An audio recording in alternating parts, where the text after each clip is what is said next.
Huwag ninyong isiping naparito ako upang magdala ng kapayapaan sa lupa.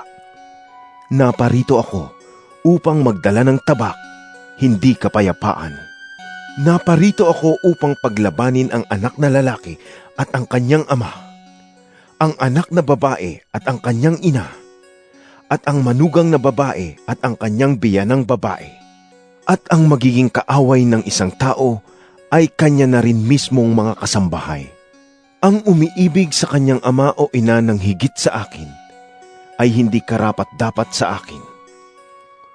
Ang umiibig sa kanyang anak ng higit sa akin ay hindi karapat-dapat sa akin. Ang hindi nagpapasa ng kanyang krus at hindi sumusunod sa akin ay hindi karapat-dapat sa akin.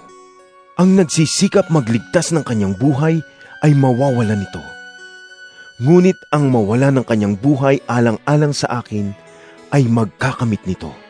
Ang tumatanggap sa inyo ay tumatanggap sa akin, at ang tumatanggap sa akin ay tumatanggap sa nagsugo sa akin. Ang tumatanggap sa isang propeta dahil sa ito'y propeta ay tatanggap ng gantimpalang nauukol sa propeta.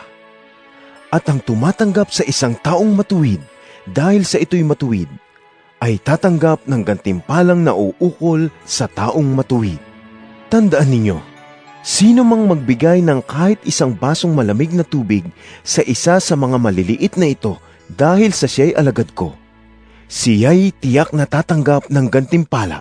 Pagkatapos ng mga tagubiling ito sa kanyang 12 alagad, umalis si Jesus upang magturo at mangaral sa mga bayang malapit doon.